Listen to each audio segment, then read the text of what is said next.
Hi guys, this is Vishal, and in today's video we are going to continue our Gmail system design. In our previous video we discussed that let's go over that a little bit. The client sends a message to the backend service. This backend service sends the message to the receiver service, and then from the receiver service through a real-time service, the clients receive the real-time email updates where the clients do not need to actually actually push the refresh button to get the latest updates. So how does that real-time updates actually happen? So this is the part of the problem that we are going to focus now, and this component is something we are going to dive deep further. But before diving deep into it, I showed you that this is something we're going to discuss in this video. But before that, I was supposed to discuss some network communication protocols like server-side events, WebSockets, long polling, short polling, right? So for that, I have created some views. So I think let's first discuss what is a client service architecture. Let me pull it further ahead so it's very clear. Okay, so the client service architecture says that we have a client that's on the left side. We have a server. Now client and server needs to communicate between each other. Client sends a request to the server. Server sends a response back to the client. That's also called a request and response model. That's also called a client service architecture. That's the basis of a lot of systems.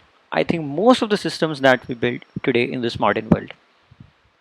Now, this client service architecture, the communication between client and the server, that could be done in a lot of ways. Now, let's remind our use case again. Now, this server has the latest updates for B.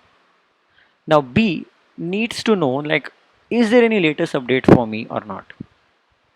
If we know that client makes a request to the server and then server responds for it, how would B get to know for the latest emails? So in this case, B would follow something called a short polling. Now let's see what short polling is. The client B makes a request to the server asking, hey server, tell me, is there a latest update available for a latest email available for me or not? The server replies, yes, there is. It sends back to the client the latest email. But let's say there was no latest email available for client B. It sends an empty response back to client B, and client B understands that there is no latest email available for me. But now, since client B wants the latest emails in near real time, after waiting for a small amount of time, let's say 2 seconds, 1 second, it again makes a call to the server. The server again makes a response, either an empty response or with an email response. It waits again makes a call, again server responds, requests again gets a response. Now imagine client B making a request to the server every 1 second. So a normal client B, let's say I am client B in this case, do I get a new email every 1 second? No. And now imagine there are 1 billion such client Bs in our use case. If 1 billion of such users make a request to our backend server after every 1 second, there will be a lot of wastage of resources, both on the client side, both on the server side, because 95%, 95 to 98% of the times, you won't have a latest update from the server, right? You'll create a request, you'll ask, you'll break the request, you'll break the connection, then you'll again create the connection, ask, there will be no response, break the connection. So there will be a lot of overhead, right? How can we reduce this overhead? So first of all, let's try to make sure that while making a request, if there is no response, can we ask the server, please don't break my connection. Let's wait for some time. And once there is an update, please send me the response. Like instead of making this 4 requests in 1 second, or let's say 4 seconds, can I make a single request longer? Yes, that's the second network communication protocol. So this was short polling. So the second network communication protocol is long polling. The client creates a connection, requests for the latest emails for the particular client. Now here server immediately does not reply. Server says that if I have an email, I'll reply back to you. If I don't have an email, I'll wait. I'll keep your connection open. Once I'll have a latest email, I'll reply that latest email back to you. So what saving does this long polling helps over short polling. Like we here we used to call the server. If the server had the message, the server immediately replied us. If not, the server then also immediately replied that there's no message. But here the server waits for the latest update to come. If there is no latest update, it waits. If there is an update, it responds back immediately with the latest update. Now, your question might be that the resources are still being wasted here. Like the connection is remaining open between both clients and servers, right? Both sides, the collection is still open. The resources are still being wasted. The only saving that we have done is that while creating the request and the response, there are some overheads, like we create the connection, we break the connection. So in 4 requests, we had to create 4 connection create and 4 connection breaking requests. But a lot of those 4 connection creating and connection breaking requests are saved in long polling. But the resources are still being consumed here, right? Agreed. That is one disadvantage of long polling as well. But it saves us this connection creating and connection breaking aspects, right? Now there are two other very important network communication protocols that are called WebSockets. Now here remember, here the client was the first thing to initiate the request. One second. The client was the first thing to initiate the request. Then server responded. It was not the server who created the request and client responded. Just keep this in your mind. Client initiated the request and then server responded. This will help us in understanding WebSockets. Now I'll explain you the workflow how WebSockets work. So we have a client, we have a server. So client initiates a request. Now that's a simple HTTP or HTTPS request. The client then requests the server to update its request to something called a WebSocket or a server-side event. The client says that let me upgrade my request. I don't want it to be a simple HTTP request. Let's upgrade it. Now, once we upgrade a request, we get additional functionality. Here our functionality was listed to client just requesting and server responding. Though the wait time was longer, there is one request and one response. But once we have updated our request from a simple HTTP request to a WebSocket request, now we have opened a highway between client and server. Now in that single request, client can send multiple request items and server can respond multiple response items within the same request. So there are two benefits for it. Within the same request, we can send multiple messages, and that too from both the sides, from both client and server. And once our task is done, we can close the connection. Alright. Now here you can see that the messages could be sent both from the client side and the server side. So these messages need not follow that there should be one initial message from the client, then there will be a response from the server. That all part we have done once. We have created the request, we have upgraded the request. Now once the channel is open, the highway is open, messages could be there from both the sides in any order. And then finally once a task is done, we close the connection. Now similar to this, we have something called server side events. If you see here, one second. Yeah, we have something called server side events. Here also the client makes a request. The client asks the server to update its request. Now once we have updated the request, the functionality is increased, but here the functionality is definitely a highway is open, but that highway is only one way. Only server can send the data to the client. There is no need of client sending an initial message and then server responding to it. No, only the server can send the data as and when it gets, and then we close the connection. So the only difference between them is they both create a request, they both ask to update the request. Once the request upgradation is accepted on the server side, a new functionality is achieved, and then the connection is closed. But what is the functionality that is achieved is different here. Here both clients and servers can send messages in any order. Here only servers send the messages through the channel. Now they are similar, but under what scenarios do we want to use the WebSockets? Let's say if clients need to continuously send some updates to the server, and server also needs to send the update to the clients, we need a two-way connection and we need a two-way channel, then you should prefer WebSockets. If only the server need to send an update, then we can use a server side events, right? We don't need a two-way connection. Just a very simple example. If you're playing something like a real-time game, right, Counter Strike, so you would be receiving updates from your server as well, how your opponent is positioned. Your client, your mobile application will keep sending updates to the server as well, that your position has changed. So there will be two-way communication required there. You would be updating the server that your position has changed. Your server will be updating your client that your opponent's position has changed. So we would require two-way connections there. But let's say you are using an application something like CrickBuzz. You're just seeing the latest score updates of cricket, right? So you wouldn't send any updates to the server.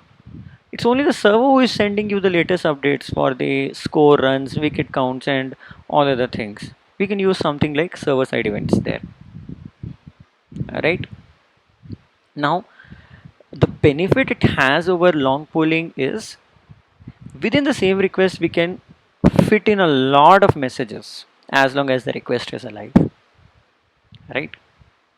So after having understood like these four network communication protocols like short polling, long polling, WebSockets, and server side events, let's come back and the client service architecture. Let's come back to our initial problem.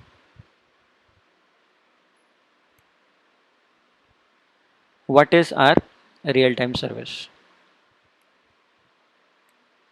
Now let me do one thing. Let me delete this. I will fit my diagram here so that it makes more sense.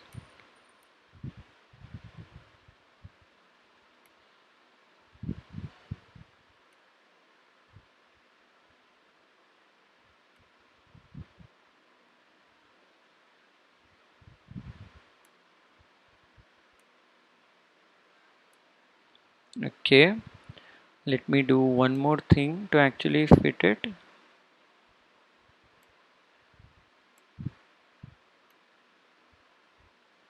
Okay, so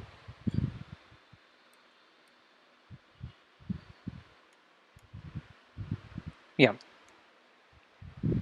so in our receiving workflow, right, we discussed that we receive from the Gmail backend server, we receive the task, right?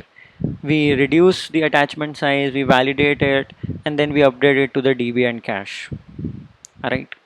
Now we also need to send real-time updates to the clients. Now let us do one thing. Let us send all those messages, let's say for a user B, to Kafka topics. So what we do is there is a user ID associated with user B. Let's call that user ID equals to user underscore B. We hash that user ID, and based on that hash value of the user ID, we assign a topic on which we publish the latest email and all the details that on this topic, this email is for user B and these are the details of the email. Now, once we have published the details of the latest email for user B on the topic that is mapped with the hash value of the user ID, how can the users receive those latest emails? Right? Now, this is the publish part. Now, let us understand the consuming part that's explained below.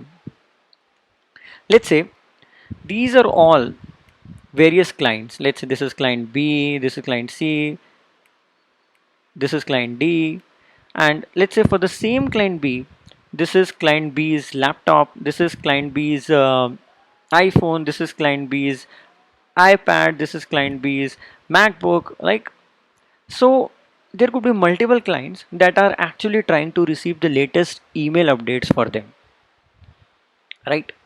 Now, what is this problem more similar to? Is this problem more similar to ClickBus or Counter-Strike?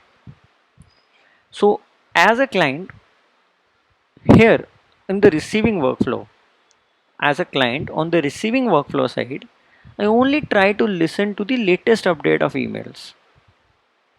I can definitely go ahead with WebSockets as well, but it makes more sense to use server side events.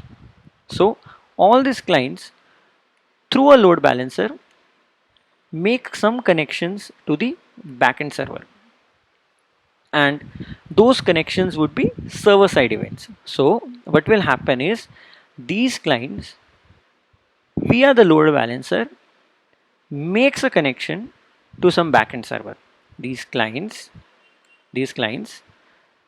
via the load balancer makes a connection to the backend server, updates those connections to the server side events.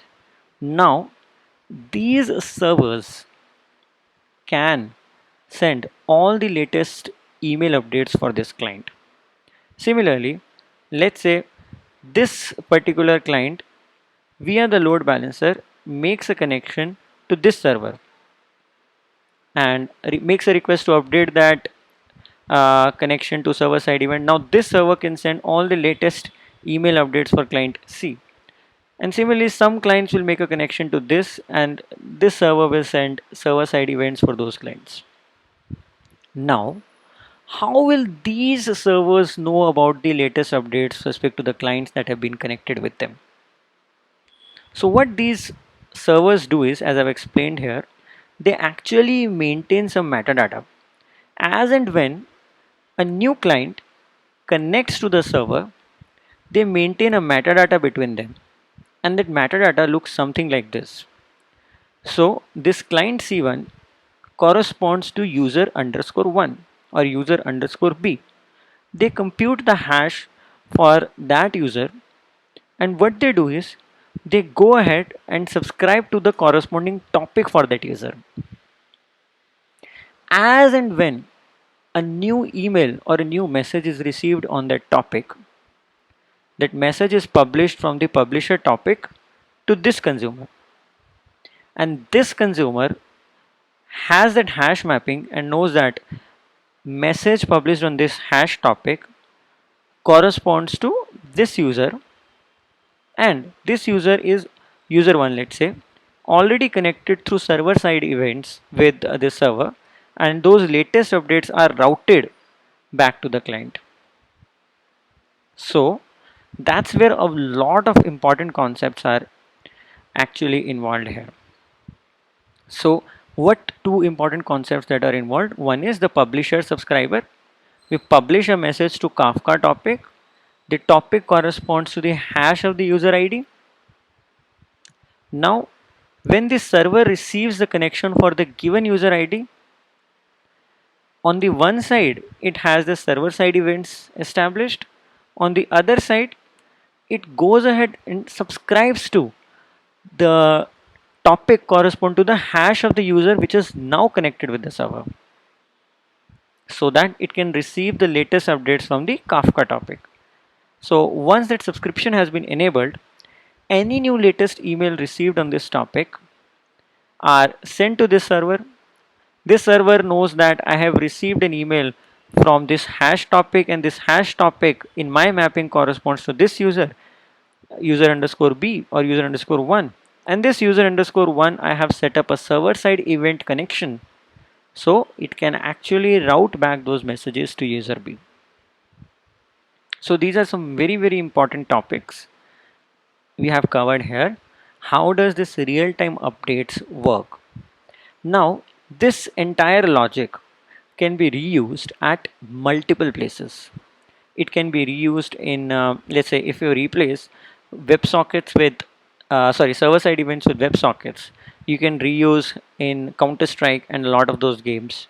If you just use server-side events, you can use in something like CrickBuzz, right?